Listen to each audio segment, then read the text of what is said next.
చీలిక రాజకీయం అనేది ఉంటుంది ఒకటి. ఓట్ల చీలిక రాజకీయం. నీవు వినకుండా మొండిగా నిలబడ్డప్పుడు నీ వాళ్ళకు నీ పాలోళ్ళకే ఇంకోళ్ళని తెచ్చి పెడతారాడా.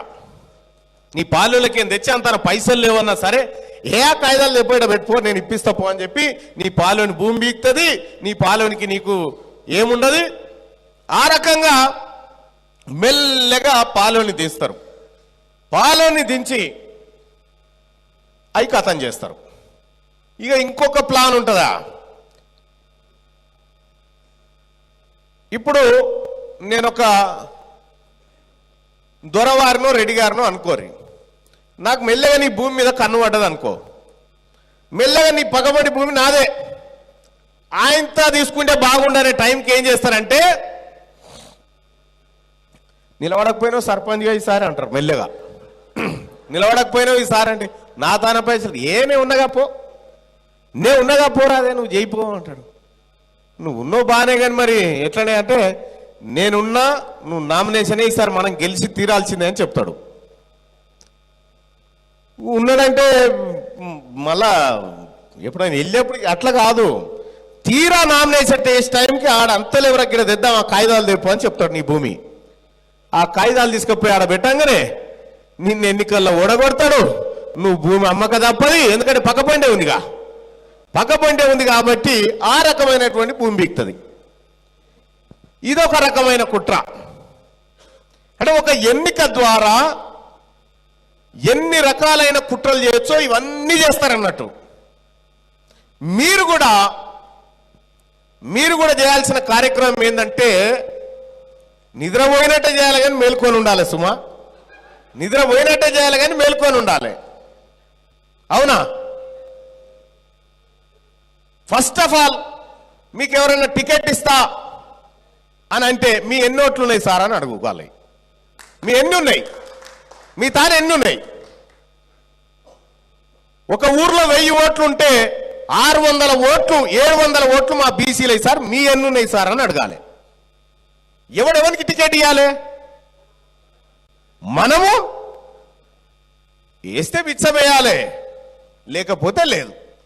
మరి ఈ రకంగా స్థానిక ఎన్నికల్లో అన్రిజర్వ్డ్ అని ఒకటి ఉంటుంది. ఇక బీసీకి వచ్చిందా, ఎస్సీకి వచ్చిందా, ఎస్టీకి వచ్చిందా, ఉమెన్ అయిందా, ఆఖరికి ఒక తాను ఏం జరిగింది ఎరికేనా? ఒక తాన జరిగిన చూస్తే ఎస్టీ రిజర్వ్డ్ అయింది. పాపం ఆ రెడ్డోల పిల్లగాడు పోటీ చేయాలనుకుండు, రిజర్వ్డ్ అయింది. కానీ ఎట్టి పరిస్థితుల్లో గెలవాలి తల్లి. అప్పటిదప్పుడు పోయి అమ్మడోళ్ళ పిల్లని పెళ్లి చేసుకొచ్చుకోండు, పోయి చేసుకొని ఎన్నికలు నిలబడి కథం అయిపోయా.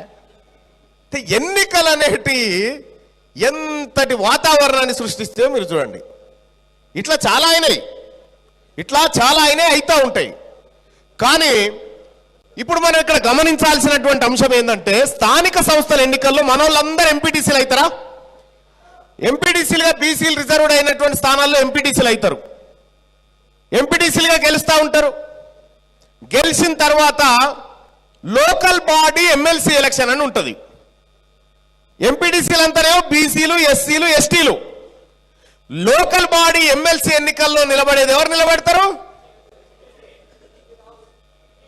రెడ్డి గారు నిలబడతాడు. వీళ్ళందరి ప్రతినిధి మండలిలో రెడ్డి గారు అయి ఉంటాడు. ఆడ ఉదాహరణకు ఉమ్మడి నల్గొండ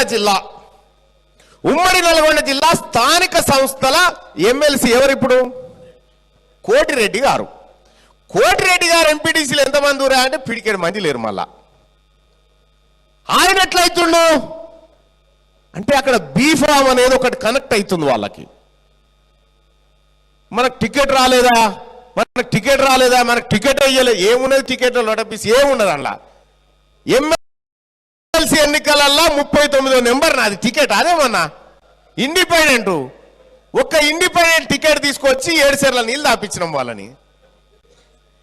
నీ దమ్ము కరెక్ట్ గా ఉంటే, నీ పోరాటం కరెక్ట్ గా ఉంటే నీకు ఏ టికెట్ అక్కర్లేదు. కాబట్టి వాళ్ళు బీఫామ్ ఇవ్వలేదనో వీళ్ళు టికెట్ ఇవ్వలేదు కానీ దమ్ముందా దిగు, ఎన్నికలలోకి దిగు. నువ్వు గెలవనన్న గెలువు, గెలిచేటోనన్నా ఓడగొట్టు. నువ్వు గెలవనన్న గెలువు, గెలిచేటోనన్నా ఓడగొట్టు. అప్పుడే నీకు భయపడతారు.